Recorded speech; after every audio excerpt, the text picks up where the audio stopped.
All right, let's take a look at the second page of the practice quiz. It says, researchers at the National Cancer Institute released the results of a study that investigated the effect of weed-killing herbicides on the health of house pets. They examined 654 dogs from homes where herbicides were used on a regular basis and 458 dogs from homes where no herbicides were used. In the homes where herbicides were used, 320 had developed lymphoma, and in the homes where no herbicides were used, 188 dogs developed lymphoma.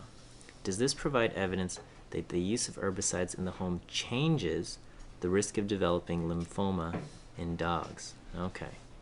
All right, so let's first go through our problem and identify values here. Okay, so we see the number 654, we see the number 458, the number 320, and the number 188. Let's list off our data, and we've got two samples. We've got sample 1. Actually, I think I'm going to write this over here. And just before we even start our problem, we've got sample 1, which represent dogs from houses with herbicides. And we have sample 2, dogs from houses with no herbicides.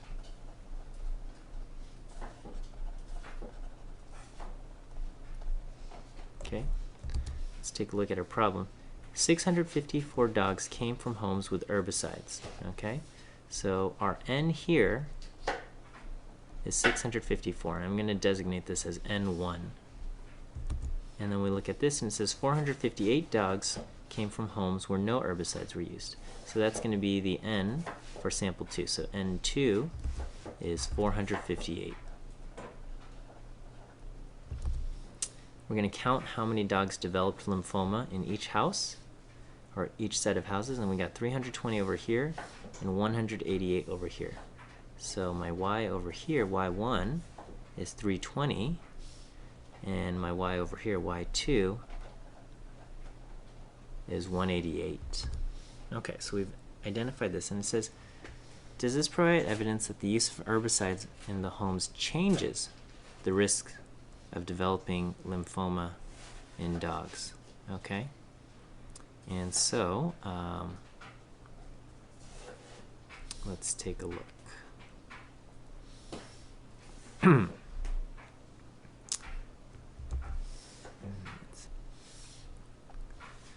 Okay, and so our null hypothesis, let's just write this down before we even look at our answer choices. Okay, it says, does this provide evidence that the use of herbicides in the home changes the risk of developing lymphoma? So our null hypothesis will be no change. Herbicides does not change the risk of lymphoma. And the alternative will be that there is a change. Okay, so that use of herbicides does change risk of lymphoma.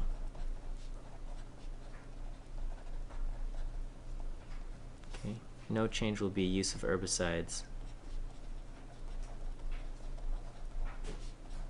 does not change risk of lymphoma.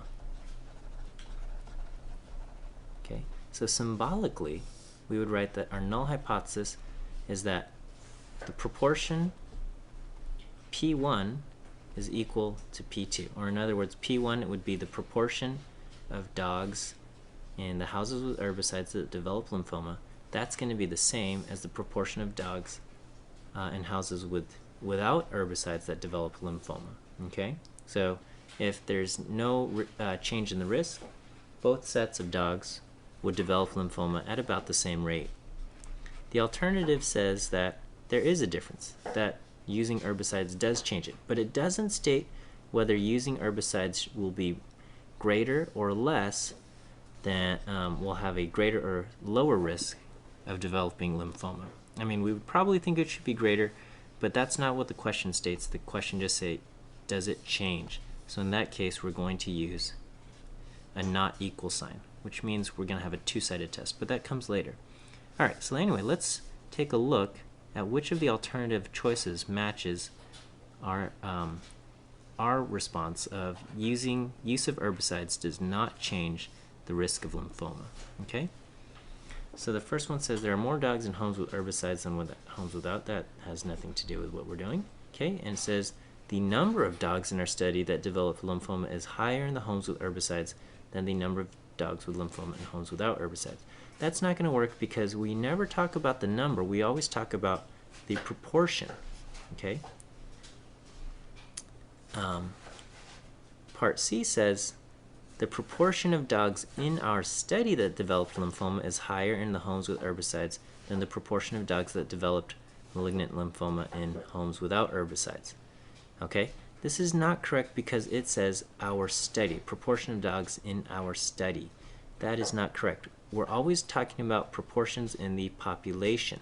Okay? So let's look at answer choice D. The population risk for developing lymphoma is higher for dogs in homes that use pesticides than it is for dogs in homes that do not use pesticides.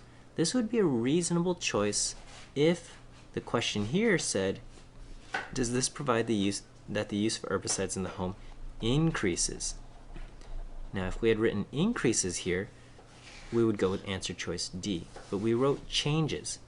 So the last answer choice is the population risk for developing lymphoma is different for dogs in homes that use pesticides and dogs in homes that do not use pesticides. So this is our correct answer choice. We say that the population risk, again, our hypotheses are always about the population, never about the sample, never about the number, always about the population. And here it says different, which lines up with the keyword here, changes. Okay? Now, if it said increases, we would have picked D, but it did not say increases, so we do not pick D, we pick E. All right, so let's get into the nitty-gritty with the calculations. Part 7 says, what's the standard error? Okay, well, here we have two samples, and so our standard error is given by this formula. Okay, and so you should have this on your note card somewhere in there, or have it memorized. But probably on your note card. So we have p hat times 1 minus p hat times 1 over n1 plus 1 over n2. But we have to do our p hat calculation first. P hat is going to be y1 plus y2, or x1 plus x2 over n1 plus n2. X and y are pretty much interchangeable, so we just take the counts that we have. So I'm going to do 320 plus 188 divided by n1 and n2, which is 654 plus 458. Okay, so make sure you always do these calculations. 320 plus 188. So do the numerator first. 508 divided by the denominator, 654 plus 458. 1112. Okay, this is my p hat. I can do this calculation. 508 divided by 1112, and I get 0.45683 whatever, okay, etc., etc. Okay, now notice what I'm going to do to calculate the standard error is I don't want to have to type this number over and over and over again, so I'm going to just leave that in as my answer key. And so to calculate the standard error, I'm going to just hit answer whenever I see p hat. So I'm going to do answer times parentheses 1 minus p hat, which is this same number here, close parentheses, times parentheses, and I'm going to do 1 over n1, so 1 over 654 plus 1 over n2, which is 1 divided by 458. And I'm going to close off the parentheses, and I'm going to hit equals. This is the answer that's inside the square root, but my standard error is I have to take the square root of this. I'm going to hit square root of the answer and hit equals, and I get 0.03035. Okay, 0.03035. Now, if you rounded this off to something else and then use that in here, chances are your answer here is going to be off by a little bit, and that's just some rounding errors. Now, the way I calculate or I write down the answer choices here is I do what I basically did right here. I don't do any rounding. I leave the answers in the calculator, so I'm keeping as many decimals as possible, and I just do my calculations in one go here. Okay, so if I keep all of these out, I have all these decimals here. Generally, for the answer choices, I round off to 4 decimal places, so I'm going to have 0.0304 because the number after the 3 is a 5, and so we're going to look for 0.0304, and we see answer choice A. Okay, and none of the answer choices are like that. So let's then go calculate the test statistic. Okay, so the test statistic is z is equal to p hat 1 minus p hat 2 divided by the standard error. Now we've got all sorts of p's and p1s and p2s and p hats and this and that. Notice that the p hat here is calculated by combining the y's and combining the n's of the two different samples. Over here, p hat 1 and p hat 2, we're going to have to calculate as individual fractions. So p hat 1 is 320 divided by 654, and p hat 2 is going to be 188 divided by 458. Now, I'm not even going to bother turning these into decimals to get my standard error. I'm just going to leave these in fraction form. 320 over 654 minus 188 divided by 458. Now, I could turn these into decimals, but my calculator can handle it, and I'm going to just do the standard error. And again, the standard error is already in my calculator, so I'm not even going to bother typing it all in. So when I punch this into my calculator, watch what I do. I'm going to hit parentheses, and I'm going to type in the numerator. I'm going to do 320 divided by 658 minus 188 divided by 458. I'm going to close off the parentheses there. That's going to take care of the entire numerator. Then I'm going to hit divide answer key. And so this 0.03035, etc., all fits in there in the standard error, and it's going to go in there, right there. Okay. And I get, I think I typed something in wrong. I did 320 divided by 654, so I made a mistake here. So don't do what I just did here, okay? But let's go ahead. So let me just try that again. Parentheses 320 minus divided by 654 minus 188 divided by 458. Okay, divided by 0.030351216. If I keep all those decimals in there, okay, and I get 2.5968. Okay, so I apologize in that I had typed in the wrong number. So just make sure the numbers you are typing in are correct, and as such, it's always good to kind of write the answers you get along the way. So we have 2.5968.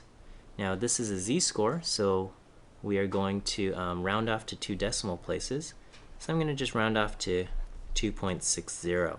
Okay, and so let's look that into our answer choices, and we see answer choice B is 2.6. It's the only one that's even reasonably close. Now if you round it off at some other place, chances are you're going to get something a little bit off, 2.61 or 2.59 or something close, and you can see that 2.6 is the only one that really works there. Okay. Lastly, let's take a look. Let's find our p-value. Okay. Here we notice in our answer, alternative hypothesis, we have a not equal sign. Okay, so a not equal sign means we have a two-sided test. So we're going to look up the value 2.60, find the area in the tail, and then I'm going to multiply it by 2. So I'm going to take the tail area times 2, and that's going to be my p-value. So let's look up 2.6 in the z-table. I look up 2.60 and I get 0.9953. I get the number over here to be 0.9953, which means my answer tail area is 1 minus 0.9953, 0.0047. Okay, so that's my tail area. I'm going to double that, and I get my p-value to be 0.0094. So my p-value is equal to 0.0094. Okay, and so let's take a look at the quiz and choose 0.0094 as our answer, and that's going to be answer choice E. Okay, so my p-value is 0.0094, and now we have to make a decision. Okay, now looking at our problem, we don't have any indication of what alpha is. Okay, so if alpha is not given in the problem, we're going to assume that alpha is 0.05. So just assume that if alpha is not listed in the problem. So in our case, 0.0094 is definitely smaller than 0.05. So we reject the null hypothesis. Okay, and really the only ones, looking at our answer choices, the only ones that you could choose would be reject the null or do not reject the null. Okay, so we would reject the null, and that is answer choice A, and that's how we solve this. And again, I apologize for the little goof up that I made along the way here. Okay, and that's that. I hope this video has been helpful.